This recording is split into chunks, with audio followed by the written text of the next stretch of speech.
বলছেন যে ওখানে স্কন্দ পুরাণে রয়েছে, অনেক ধরনের কাহিনী রয়েছে, অনেক বিভিন্ন জায়গায়, তো ছড়িয়ে ছিটিয়ে আমরা ওখান থেকে একটু নিচ্ছি। হচ্ছে অবন্তীনগরে ইন্দ্রদ্যুম্ন নামে এক রাজা ছিলেন। অবন্তীনগর, ওখানে এক রাজা ছিলেন, নাম হচ্ছে ইন্দ্রদ্যুম্ন, খুব ভক্তিমান। তারপরে হচ্ছে খুব প্রজাবৎসল, প্রজাদের খুব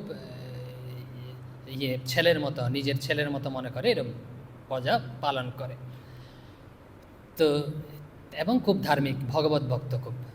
তো তার কাছে এক ব্রাহ্মণ এসছে, তৈরিতিক মানে তীর্থ করতে করতে এক ব্রাহ্মণ এসে বলছে যে মহারাজ, অমুক জায়গায় এক কোথায় বলছে শ্রীক্ষেত্র, পুরুষোত্তম ক্ষেত্র আর নীলগিরি পর্বত, ওখানে এক রৌহীন কুণ্ড রয়েছে, আর এক দেবতা রয়েছে নীলমাধব বা জগন্নাথ।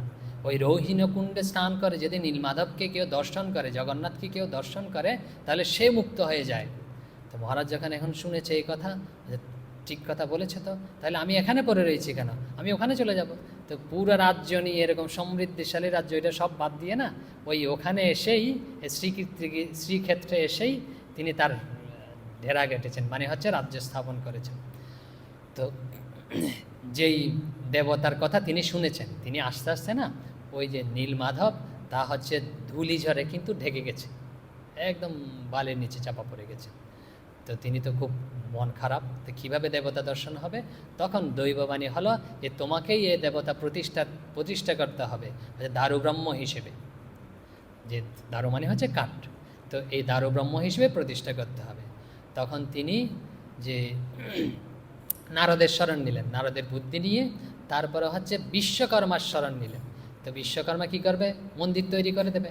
তো বিশ্বকর্মা মন্দির তৈরি করে দিয়েছিলেন 3 দিনে, এত বড় পুরীর বিশাল মন্দির 3 দিনে তৈরি করেছেন, ওখানে উল্লেখ আছে। তারপরে চতুর্থ দিনে কি করেছেন? চতুর্থ দিনে বেদি তৈরি করেছেন। তারপর হচ্ছে আশেপাশে যে মন্দিরগুলো রয়েছে এইসব তৈরি করেছেন, এসব রয়েছে। তারপর ওখানে যে পাথর বলছি, যে কাঠ সমুদ্রে ভেসে এসছে, দিব্য কাঠ। তখন নারদ দেখে বলল, এ হচ্ছে সাধারণ কাঠ নয়, বিষ্ণুর পঞ্জর, মানে হচ্ছে বিষ্ণুর শরীর, দারু ব্রহ্ম। তো এই কাঠ তো খোদাই করে প্রতিমা তৈরি করতে হবে। কাকে বলা হয়েছে? বিশ্বকর্মাকে। বিশ্বকর্মা খোদাই দেখলো ওখানে কিছুই করতে পারছে না, তো বিশ্বকর্মার দ্বারা এই কাজ হবে না। কোনো কোনো জায়গায় আছে যে বিশ্বকর্মা তৈরি করেছে, বলছে এখানে রয়েছে বিশ্বকর্মা তৈরি করেনি। কে করেছে? বলছে সাক্ষাৎ নারায়ণ এসেই নারায়ণের মূর্তি তৈরি করেছে। নারায়ণ নিজে এসেই এক বৃদ্ধর লোকের ভেষ ধরে এসে ওই মূর্তি প্রতিমা তৈরি করেছে 15 দিনে। তারপর কে প্রতিষ্ঠা করবে প্রতিমা?